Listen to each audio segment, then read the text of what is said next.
Ok, hemos iniciado una serie que hemos puesto como nombre M aquí, básicamente siguiendo la respuesta de uno de los profetas de Dios a una invitación de Dios. Lo que nos muestra el profeta es que hay una especie de conversación en los lugares celestiales y Dios está como mirando así hacia el infinito y preguntando: ¿a quién enviaremos para que les dé el mensaje de salvación a los creyentes? Para que le diga a la gente cómo ellos pueden ser salvos.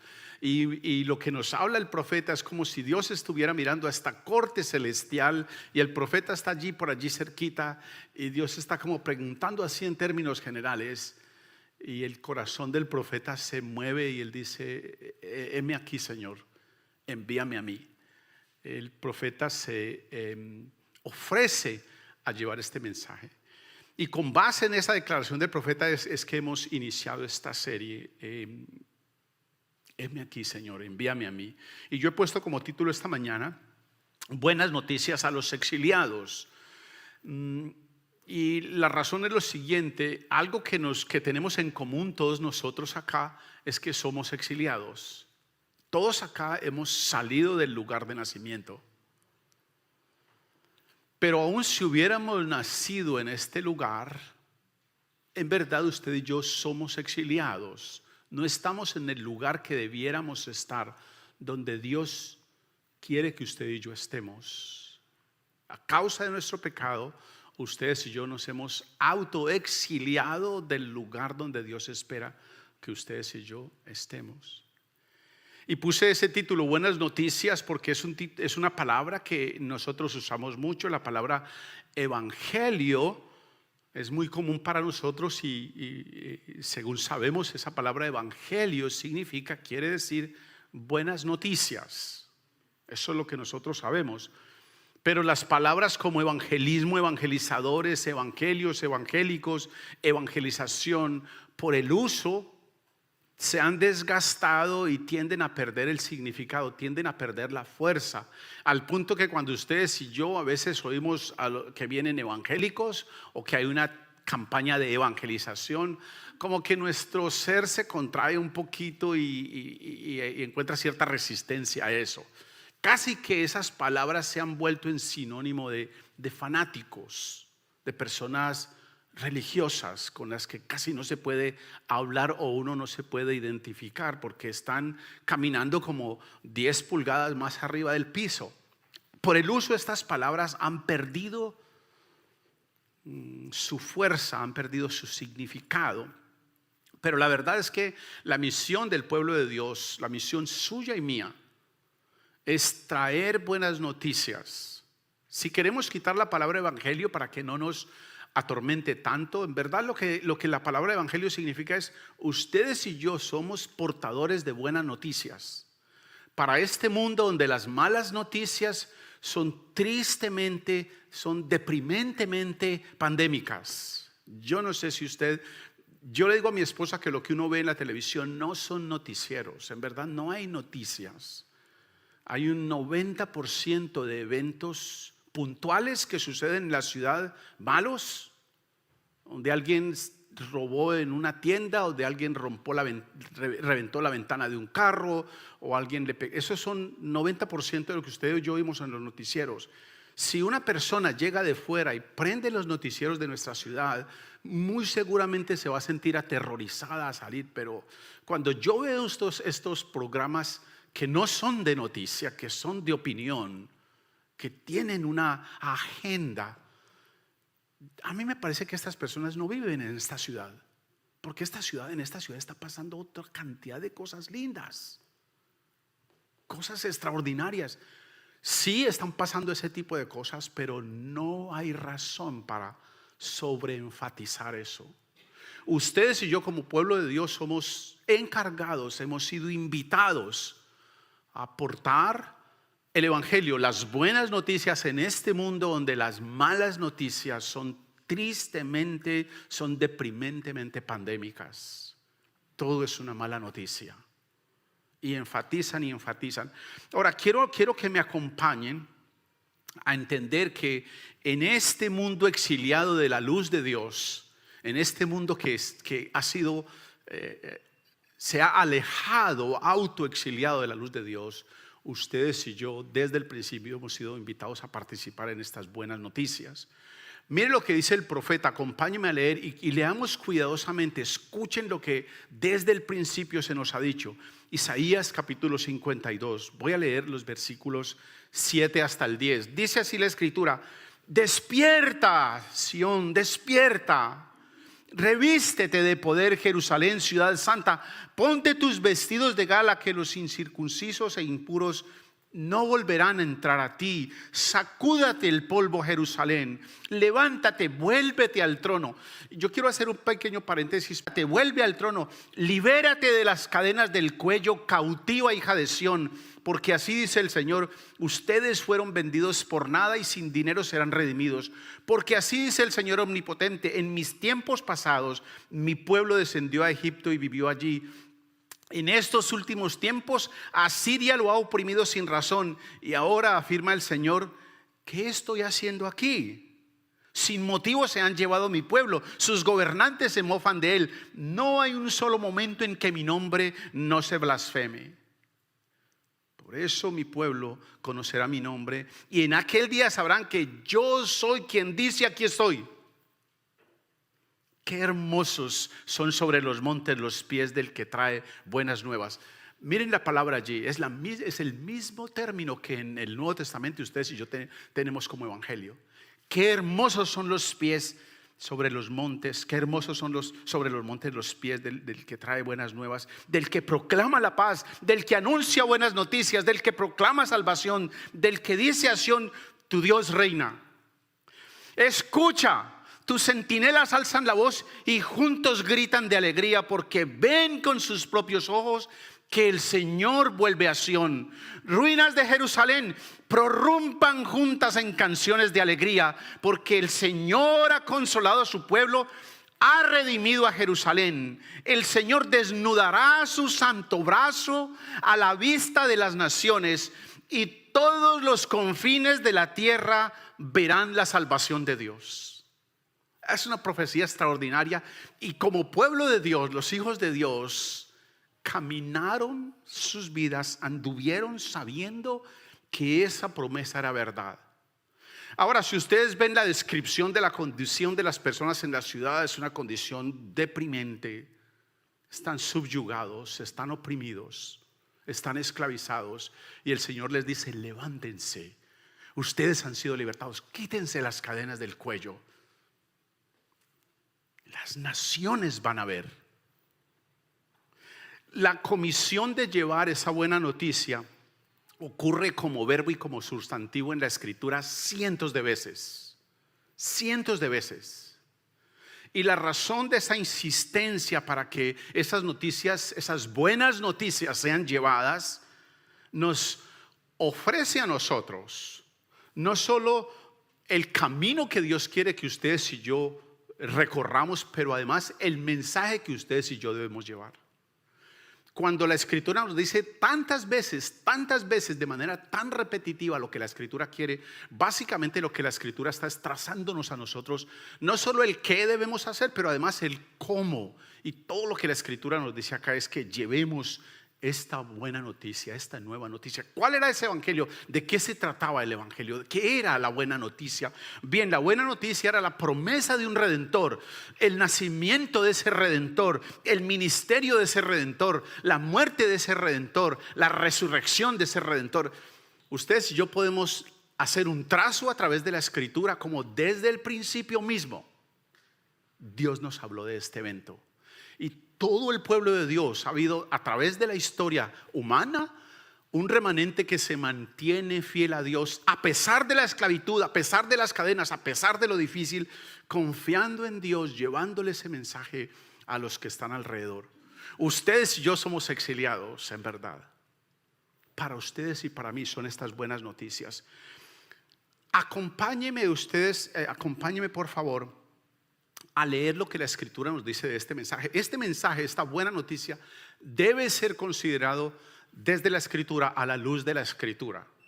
Es muy fácil que nosotros como organizaciones religiosas o según mis deseos o mis intereses, ahora está creciendo en nuestra cultura, en este momento social, una subcultura de gente espiritual, donde lo que le dicen a uno es que ellos son muy espirituales, pero yo no tengo ninguna afiliación religiosa, ni siquiera con Jesús. Pero yo soy una persona muy espiritual, le dicen a uno. Y es básicamente una reinvención, una reinterpretación de lo que mi corazón necesita, de lo que Dios me dice que necesito, pero yo rehúso y me invento mi propio camino. Entonces maquillo mi forma de ver las cosas, justifico lo que estoy haciendo y quiero hacer. Pero si ustedes y yo queremos ser honestos y debemos ser honestos, necesitamos interpretar este mensaje a la luz de la Escritura. Mire lo que dice el apóstol Pablo. Acompáñenme por favor en 1 Corintios capítulo 15 versículos 1 al 4. Está hablando el apóstol y dice: ahora, hermanos, quiero recordarles la buena noticia, el evangelio que les prediqué, el mismo que recibieron y en el cual se mantienen firmes. Mediante esta buena noticia, mediante este evangelio, son salvos si se aferran a las palabras que les prediqué. De otro modo habrán creído en vano. Porque ante todo les transmití a ustedes lo que yo mismo recibí, dice el apóstol, que Cristo murió por nuestros pecados. Miren dónde está este mensaje de redención. Él mismo está hablando de que él merecía condenación por su pecado, pero el mensaje, la buena noticia que nos da la Escritura es que Cristo murió por nuestros pecados. Y dice allí él, según la Escritura, que fue sepultado, que resucitó al tercer día, según la Escritura. Este no era un mensaje que estaba apareciendo en el momento de ellos. La Escritura y cuando él dice según la Escritura, tenemos que hacer el siguiente paréntesis acá. Él está hablando de lo que ellos en ese momento tenían, como todos los profetas, la ley y los salmos. Ellos no tenían el Nuevo Testamento. La Escritura que ellos están leyendo en ese momento es todo lo que ha hablado Dios a través de sus profetas. Y según la Escritura, este Cristo que Dios había prometido había de venir, había de morir, había de resucitar. Todo el fundamento de este evangelio, de esta buena noticia, se sostenía desde Génesis. Es repetida y recordada en la ley, en los profetas, en los salmos. Luego Mateo, Marco, Lucas nos narran el cumplimiento de este anuncio, de este mensaje, de este evangelio, de esta buena noticia. Nos dicen, ya llegó.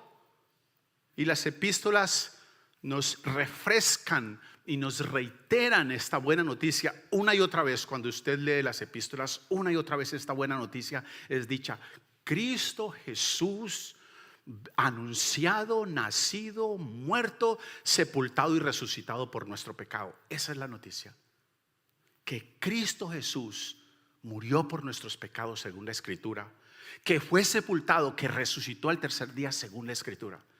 Y me encanta cómo él les habla, como él empieza diciéndoles: hermanos, ahora hermanos. No son gente extraña, no son de otra organización religiosa, no son gente antagónica a su fe, son hermanos. Todos necesitamos este Redentor. Esta buena noticia nos abarca a todos.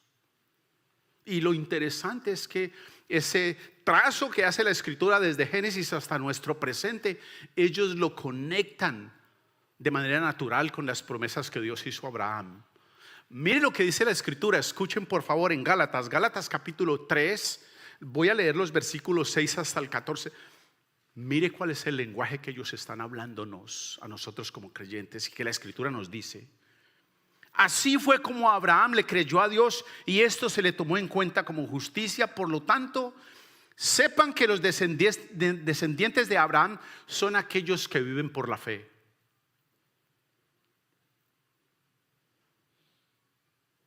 En efecto, la Escritura, habiendo previsto que Dios justificaría por la fe a las naciones, anunció de antemano la buena noticia, el evangelio, a Abraham. ¿Cómo así que a Abraham le hablaron del evangelio? Pero ahí no existían las 4 leyes espirituales. Bien, Dios previendo esto, que ustedes y yo íbamos a ser salvos, de la misma manera que Él anunció en Génesis, le anunció el evangelio a Abraham: por medio de ti serán bendecidas todas las naciones. Así que los que viven por fe son bendecidos juntos con Abraham, el hombre de fe. Todos los que viven por las obras que demanda la ley están bajo maldición. Y aquí hay una información muy importante para nosotros, porque está escrito, escuche lo que la escritura dice: maldito sea quien no practique fielmente todo lo que está escrito en el libro de la ley. Y créame, eso nos pone a todos en ese lugar. Ninguno de nosotros, ningún ser humano excepto Cristo, ha practicado fielmente todo lo que está escrito en el libro de la ley. No yo, no ustedes. La escritura nos desanima y dice, versículo 11: ahora bien, es evidente, si ninguno podemos, es evidente que por la ley nadie es justificado delante de Dios. Ustedes y yo no podemos comportarnos también como Dios espera o Dios demanda que nos comportemos. No podemos. Y dice: porque el justo por la fe vivirá. La ley no se basa en la fe, por el contrario, quien practica esas cosas. Y en eso hemos caído la mayoría de nosotros, en ver a ver si con nuestra conducta agrado a Dios. No hay forma, no podemos. Por eso es por fe, sigue diciéndonos el apóstol. Quien practica estas cosas vivirá. Cristo nos rescató de la maldición de la ley al hacerse maldición por nosotros, pues está escrito: maldito todo aquel que es colgado de un madero. Así sucedió, dice la escritura, para que por medio de Cristo Jesús la bendición prometida a Abraham llegara a las naciones, y para que por la fe recibiéramos el Espíritu según la promesa. La escritura no puede ser más clara, animándonos a nosotros a descansar, a entender que este mensaje y este mensajero llegó a nosotros. Mire cómo sigue la escritura en el mismo libro, Gálatas capítulo 4, versículos 4 hasta el 7. Pero cuando se cumplió el plazo, Dios envió a su Hijo, nacido de mujer, nacido bajo la ley, para rescatar a los que estaban bajo la ley, a fin de que fuéramos adoptados como hijos. Ese rescate es bien simple. Todos los que hemos violado la ley de Dios, y todos la hemos violado, necesitábamos a alguien que nos rescatara, porque de lo contrario el peso de la ley de Dios caería sobre nosotros. Entonces Dios envió a este a que nos rescatara. Ustedes, dice versículo 6, ustedes ya son hijos de Dios. Dios ha enviado a nuestros corazones el Espíritu y su Hijo, que clama: Abba, Padre, Padre amado, oh querido papá. Así que ya no eres esclavo, sino hijo. Y como eres hijo, Dios te ha hecho también heredero. Es un cambio de identidad, es un cambio de naturaleza. Ahora ustedes y yo ya no le pertenecemos al pecado, porque Él ha pagado por nosotros. Ahora quienes creemos en esta obra de redención, quienes entendemos que solo por esta obra de redención y aceptamos que esta obra de redención es la única que nos salva, ahora Él nos constituye Él como sus hijos, como sus herederos. Cuando el pueblo de Dios se enfrentaba lo que era impensable para ellos, lo que usted y yo en verdad estamos experimentando en una pequeña dosis, el exilio. Cuando el pueblo de Dios salió del exilio, cuando perdió el exilio, para ellos era una cosa cruel, mucho más, en una escala mucho mayor a la que ustedes y yo. Ustedes y yo, al salir de nuestros países, hemos perdido familia, hemos perdido conexiones, hemos perdido a veces inversiones, hemos perdido propiedades, hemos perdido algunas cosas, pero en algunos casos, a pesar de la pérdida, el golpe no es tan aplastante. Pero sin desmeritar, sin tomar en poco esa pérdida que ustedes y yo hemos tenido, esa soledad que produce estar fuera de mi casa, fuera de mi tierra, fuera de los míos. Ustedes y yo estamos en exilio, pero cuando el pueblo de Dios sufrió ese exilio, cuando perdió la familia, la tierra, la ciudad, el templo, la esperanza, reciben esta noticia de parte de Dios. La buena noticia de Dios, de este mensaje liberador, el Evangelio de Dios. Y miren lo que dice en Isaías. Isaías es un libro extraordinario. Del capítulo 40 al 60 y algo, les repite y les repite, o nos repite, tenemos que decirlo, este mensaje de liberación que hoy usted y yo estamos disfrutando. Mire lo que dice Isaías 61. El Espíritu del Señor Omnipotente está sobre mí por cuanto me ha ungido para anunciar buenas nuevas. Otra vez esa palabra. Otra vez esa palabra que nosotros conocemos como evangelio, para anunciar buenas nuevas a los pobres. Me ha enviado a sanar los corazones heridos, a proclamar liberación a los cautivos y libertad a los prisioneros, a pregonar el año del favor del Señor y el día de la venganza de nuestro Dios, a consolar a los que están en duelo, a confortar a los dolientes de Sión. Me ha enviado a darles una corona en vez de ceniza, aceite de alegría en vez de luto, traje de fiesta en vez de espíritu de desaliento. Serán llamados robles de justicia, plantíos del Señor para mostrar su gloria. Y así cada profeta repite y repite esa intención, esa decisión, esa determinación de Dios de constituirse en el portador y en el ejecutador de esta buena noticia del evangelio. Él mismo vendría con esta buena noticia y nos daría. Y usted puede verlo a través de cada profeta. Ese mismo término que usa el Antiguo Testamento de buenas noticias, de buenas nuevas, de proclamar, de anunciar, es el mismo término que ustedes y yo conocemos en el Nuevo Testamento como evangelio, que infortunadamente hemos gastado por el uso y que le hemos perdido la dimensión, la fuerza que tiene. La buena noticia que el profeta anunciaba había sido cumplida con la llegada de Cristo, y los apóstoles estaban disfrutando, viendo la conexión. Si ustedes escucharon lo que decía en Gálatas, ellos están viendo la conexión desde allá y cómo a través de la historia ahora sucedió. Había sucedido, el Señor había llegado, y era exactamente lo que leímos en Isaías, ese mensajero que corría presuroso. ¿Cómo es que dice el versículo 7 en Isaías 52? Dice: qué hermosos son sobre los montes los pies del que trae buenas nuevas, del que proclama la paz, del que anuncia buenas noticias, del que proclama la salvación, del que dice a Sión: tu Dios reina. Ese mensajero había aparecido.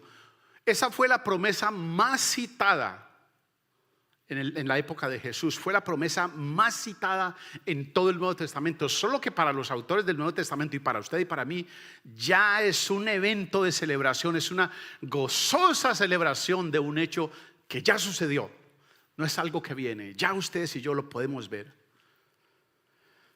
Así que después de meses de batallas desesperadas, el mensajero llegaba a la ciudad. Era una escena extraordinaria. Tenemos que montarnos un poquito en la historia. Un pueblo amenazaba a mi ciudad y los guerreros de la ciudad salían. Ahora escuchen esto suena fácil, ¿cierto?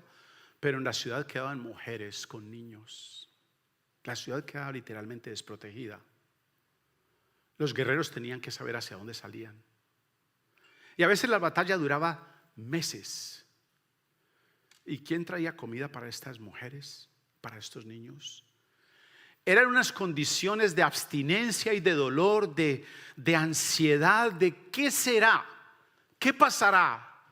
Y los centinelas constantemente estaban en las puertas de la ciudad, en las torres de la ciudad, esperando, porque podía parecer cualquier cosa. Pero de repente ellos venían y oían al mensajero que a medida que se acercaba a la ciudad grita la buena noticia, grita el evangelio, con declaraciones como: estamos en paz, estamos bien, hemos sido salvados. Y le decía a los que estaban en la ciudad: tu Dios reina, hemos ganado la batalla.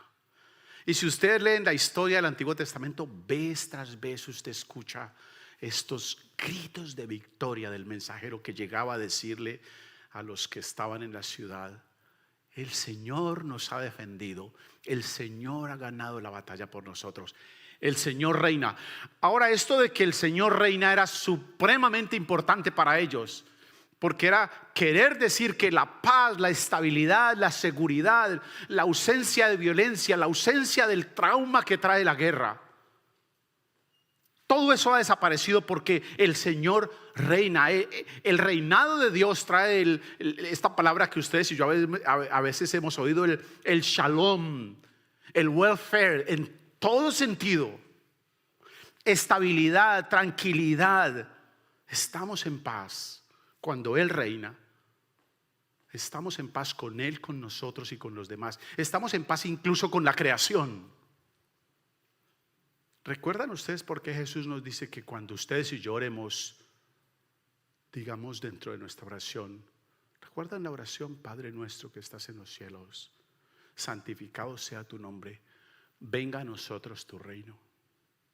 El reino de Dios en nuestras vidas, esta proclamación, tu Dios reina, es crucial porque el reino de Dios en nuestras vidas trae este tipo de restauración integral.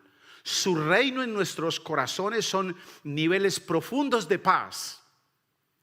Usted no va a estar consumido en angustia porque los demás no me aceptan. Nadie me quiere. Todos me odian. Usted no va a estar sufriendo por eso porque usted ha recibido de su Dios aceptación, compañía, cuidado, restauración, armonía en todas las áreas de su vida, si Él reina en usted. Cuando a la ciudad del mensajero le decía tu Dios reina, era la certeza de que todo esto estaba garantizado. La imagen de este mensajero proclamando paz tiene una profunda raíz en la esperanza del pueblo de creyentes en la antigüedad. Es el anuncio de esta esperanza, es el anuncio de esta obra del Redentor. Es la certeza de que ustedes y yo no estamos nadando en lodo con el peso que producen. Ustedes y yo hemos sido libertados del peso de nuestro pecado. Este Redentor ha venido. Esta nueva noticia ha sido proclamada. Mire cómo lo dice Pedro en una de sus conversaciones. Acompáñeme por favor en Hechos capítulo 10 versículos 34 al 38. Dice así: Pedro tomó la palabra y dijo: ahora comprendo que en realidad para Dios no hay favoritismos, sino que en toda nación Él ve con agrado a los que temen y actúan con justicia. Dios envió su mensaje, otra vez la palabrita aquella, esta buena noticia, este evangelio. Dios envió su mensaje al pueblo de Israel anunciando las buenas nuevas de la paz por medio de Jesucristo, que es Señor de todos. Ustedes conocen este mensaje que se difundió por toda Judea, comenzando desde Galilea, después del bautismo que predicó Juan. Me refiero a Jesús de Nazaret como el ungido de Dios, como lo ungió Dios con el Espíritu Santo y con poder, y como anduvo haciendo el bien y sanando a todos los que estaban oprimidos por el diablo, porque Dios estaba con él. Mire cómo sigue hablando el apóstol en Efesios capítulo 1. En Cristo también fuimos hechos herederos, pues fuimos predestinados según el plan de aquel que hace todas las cosas conforme al designio de su voluntad, a fin de que nosotros que ya hemos puesto nuestra esperanza en Cristo, seamos para la alabanza de su gloria. En Él también ustedes, cuando oyeron el mensaje de la verdad, el evangelio que les trajo la salvación y lo creyeron, fueron marcados con el sello que es el Espíritu Santo prometido. Este garantiza nuestra herencia hasta que llegue la redención final del pueblo adquirido por Dios para alabanza de su gloria. Y sigue diciendo el apóstol, acompáñeme por favor en Efesios 2. Escuchen, Él vino y proclamó paz a ustedes que están lejos y paz a los que estaban cerca. Pues por medio de Él, dice la Escritura, tenemos acceso al Padre por un mismo Espíritu. ¿Logran ver la Trinidad allí? En ese pasaje, versículo 18. Pues por medio de Él, refiriéndose a Cristo, va uno. Tenemos acceso al Padre, van dos. Por un mismo Espíritu, van tres. Y en otro pasaje anterior, otro que leímos, también nos ha hecho ese énfasis de este Dios poderoso, este Dios trino, este Dios único, actuando en favor nuestro, dándonos este nuevo mensaje. Versículo 19. Por lo tanto, a causa de eso, en vista de todo lo que hemos visto, ustedes ya no son extranjeros, ustedes ya no son extraños ni extranjeros, sino conciudadanos de los santos y miembros de la familia de Dios, edificados sobre el fundamento de los apóstoles y profetas. ¿Ven ustedes la conexión de toda la Escritura? Es el mismo lenguaje, es el mismo mensaje, es el mismo evangelio, siendo Cristo Jesús mismo la piedra angular. En Él todo el edificio bien armado se va levantando para llegar a ser un templo del Señor. En Él también ustedes son edificados juntamente para ser morada de Dios por su Espíritu.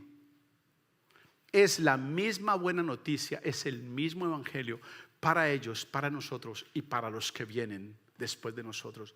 Sus hijos, queridos hermanos, esta nueva generación, la única esperanza que ellos tienen de libertad es este mensaje de redención. Así que armémonos ustedes y yo de razones para hablarles de este mensaje de liberación.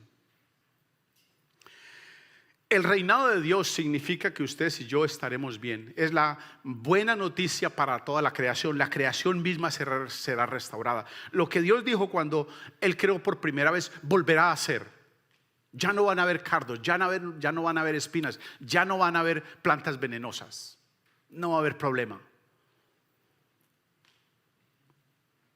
Él restaurará. Dice la Escritura que la creación gime como con dolores de parto para ese momento, cuando será redimida, cuando será restaurada. Cuando Dios reine sobre toda la creación y sobre toda la humanidad, esto será bueno. Será muy diferente a como ustedes y yo lo vemos. Aunque ayer estuve en un lugar y pude contemplar, me desperté a las 4 de la mañana porque el amigo mío roncaba mucho, y me desperté y pude ver el amanecer a la orilla del mar. Extraordinario. Hice un videito ahí de 4 minutos, mi esposa no lo quiso ver porque era muy largo. No, ella lo vio. Pero ver el sol levantarse es el poder de la creación, el mar moverse. Así de ocioso soy. Ver este Redentor actuando, y tan hermoso que es. Sin embargo, nos dice que cuando Él reine, no habrá necesidad de luz, no habrá necesidad de resplendor. Él será nuestra luz. El reino de Dios significa que ustedes y yo estaremos bien. El reino de Dios significa salvación. La salvación de Dios, la liberación de Dios de todo aquello que nos oprime. Todo lo que nos esclaviza, eso que le produce a usted angustia, eso que está esclavizando a nuestros jovencitos con ataques de pánico, con ansiedad incontrolable, donde ni siquiera los profesionales de la luz están pudiendo resolverle esto a nuestra generación. Porque en su angustia de compararse en las redes sociales con otros, les crea una ansiedad insoportable en su ser. ¿Cuándo llegaré yo a ser allá? Qué bueno ser como. Pero nuestra generación no está entendiendo el proceso. Cuando Él reine, ustedes y yo seremos libertados de toda forma de opresión, de toda condición, de toda esclavitud, cuando Él reine en su corazón. Escuchen esto, no tenemos que esperar a que Él llegue. Lo que Él dice es que Él está reinando hoy, quiere reinar, puede reinar en su corazón. Venga a nosotros tu reino. Padre nuestro que estás en los cielos, santificado sea tu nombre. Venga a nosotros tu reino. Cuando Él reine, ustedes y yo seremos liberados de toda esta esclavitud, del reinado de Satanás. Las cadenas del mal, dice la Escritura, serán rotas, serán destruidas. Él eliminará los peligros finales del juicio por el pecado. del peso del pecado a quienes crean cuando Él reine. La buena noticia del Evangelio de Dios habla de que Dios regresará. Según leímos en el versículo 8 en el pasaje de Isaías, dice: escucha, tus centinelas alzan la voz y juntos gritan de alegría, porque ven con sus propios ojos que el Señor vuelve a Sión. La salvación de Dios, el reino de Dios, implica que Él va a regresar. A la voz de este mensajero corriendo, dando las buenas noticias, los centinelas de la ciudad, dice la Escritura, gritan y logran ver que el reinado del Señor se aproxima. Dios ha regresado, Dios ha venido, Dios está volviendo a su ciudad para reinar Dios está volviendo a su ciudad para traer a los suyos hacia Él. No para imponerse sobre ellos, sino para darles su restauración. Dios está restaurando la adoración. El mundo lo vio cuando el Señor vino. Está marcada la historia por la venida de Jesús. Y el mundo lo volveremos a ver. No sé si nosotros, no sé si estaremos para ese momento, pero lo volveremos a ver cuando Él regrese por segunda vez a completar, a redimir a la humanidad, a su pueblo, a su iglesia para siempre. En versículo 9 del pasaje que leamos en Isaías, versículos 9 y 10, dice que hay una compañía de objetos que se unen a los centinelas. Dice que los vigilantes, las ruinas de la ciudad, los confines de la tierra, ahora se convierten en testigos de la victoria. ¿Cómo es que dice los versículos 9 y 10 de Isaías 52? Voy a leerlos por acá para que veamos. Dice: ruinas de Jerusalén, prorrumpan juntas en canciones de alegría, porque el Señor ha consolado a su pueblo, ha redimido a Jerusalén. El Señor desnudará su santo brazo a la vista de todas las naciones. Todos los confines de la tierra verán la salvación de nuestro Dios. Los mismos objetos inertes se convierten en testigos de este mensaje liberador. Se unen al mensajero y gritan de esta salvación, cantan de esta salvación. El versículo 10 hace una metáfora interesante, lo que se conoce en la Escritura como antropomorfismos. Dice que Dios desnudará su santo brazo. Yo no sé si a ustedes les pasa, yo sé que a algunos de ustedes les molesta mucho ensuciarse las manos para hacer cosas. Yo no, a mí me gusta hacer cosas que lo ensucian a uno, y generalmente uno desnuda su brazo. Dice que Dios desnudará su santo brazo. ¿Y sabe cuando uno lee en la Escritura a qué se refiere Dios con su santo brazo? En casi la mayoría de profetas se está refiriendo a este Mesías redentor. El brazo del Señor es Cristo mismo. El brazo del Señor es Él mismo personificado para rescatar a su pueblo. Él vino y nos tomó. Es una imagen de poder, porque nadie puede oponerse al brazo de Dios. Pero también es una imagen de ternura. Es Dios levantándonos a nosotros, tomándonos a nosotros, sus corderos, sus ovejitas, y poniéndonos con Él, poniéndonos en su corazón. Estamos bajo la protección de Dios. ¿Y sabe qué dice Juan? Y nadie los puede arrebatar de la mano de mi Padre. ¿No es una imagen extraordinaria la que nos traza la Escritura de este mensaje liberador? La buena noticia se extiende hasta los confines de la tierra. La promesa de Dios a su pueblo en la antigüedad tiene alcances y poder universales. Todas las naciones se benefician de este mensaje de redención. Todo aquel que crea. Mire cómo lo dice el salmista en uno de los salmos. Acompáñeme por favor. Salmo 96, versículos 1 al 5. Y luego de ese mismo salmo, los versículos 10 al 13, dice: canten al Señor un cántico nuevo, canten al Señor habitantes de toda la tierra, canten al Señor, alaben su nombre, anuncien día tras día su victoria, proclamen su gloria entre las naciones, sus maravillas entre los pueblos. Grande es el Señor y digno de alabanza, más temible que todos los dioses. Todos los dioses de las naciones son nada, pero el Señor ha creado los cielos. Que se diga entre las naciones: El Señor es rey, versículo 10. Ha establecido el mundo con firmeza, jamás será removido. Él juzgará a los pueblos con equidad. Alégrense los cielos y regocíjese la tierra. Brame el mar y todo lo que él contiene. Canten alegres los campos y todo lo que hay en ellos. Canten jubilosos todos los árboles del bosque. Canten delante del Señor que ya viene. Viene para juzgar la tierra y juzgará al mundo con justicia y a los pueblos con fidelidad. Este mismo mensaje de redención, esta buena noticia de redención, de restauración, de paz, de bienestar, de seguridad, es el mensaje que hemos proclamado. La buena noticia del reino viaja entonces hasta los confines de la tierra para dar redención, para dar consuelo, para dar libertad, para dar gozo a todas las naciones. Y Dios ejecuta todas estas cosas a través de su poderoso brazo.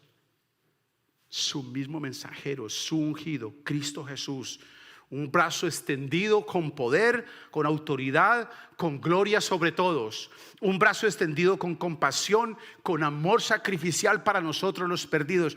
Un brazo extendido con la victoria cósmica que alcanza los confines de la tierra. El evangelio, la buena noticia, ha llegado, ha sido proclamada, debe ser proclamada a nuestras nuevas generaciones. Nuestros bebés, nuestros niños, nuestros jovencitos deben escuchar este mensaje de salvación para que todo aquel que crea en él no se pierda, sino que tenga vida eterna. ¿Cómo es que dice el versículo 7 en Isaías? Qué hermosos son sobre los montes los pies del que trae buenas nuevas, del que proclama la paz, del que anuncia buenas noticias, del que proclama la salvación, del que dice a Sión, tu Dios reina. Oremos, Señor, damos gracias por tu victoria, damos gracias porque tu fidelidad se ha mantenido a través de la historia, rescatándonos, defendiéndonos, protegiéndonos, liberándonos. Gracias porque en todo te has ocupado de nosotros, porque nos acompañas en medio de las batallas más severas que tenemos, porque tu sabiduría nos inunda para tomar las decisiones que tenemos que tomar. Gracias, gracias por tu mensaje extendido a través de las generaciones para nosotros. Gracias porque hoy lo podemos disfrutar. Gracias por las nuevas generaciones que tú estás confiando a nosotros. Oro por aquellos en este lugar que tienen hijos pequeños y desde mía en adelante juntos elevamos una oración para nuestra generación que abarque a Mía, a Jackson, a Lucía, a cada uno de estos niños que han nacido, a nuestros jovencitos, a nuestros jóvenes mayores, a nuestros adultos en este salón. Señor Santo, sublime Dios de Israel, manténnos con la certeza en nuestros corazones de tu mensaje de libertad y ayúdanos a recuperar en nosotros mismos la esencia de lo que esta buena noticia significa, la libertad que produce, para que estas nuevas generaciones caminen en la misma libertad y no sean consumidas por el miedo, por la angustia, por la desesperanza. Ay, ponemos nuestras vidas en tu altar y la vida de ellos. Nos ofrecemos como voluntarios. Henos aquí, Señor. Envíanos a nosotros a anunciar este mensaje de restauración, de paz, de bienestar. Gracias por el privilegio. Juntos oramos en la autoridad de Cristo nuestro Señor.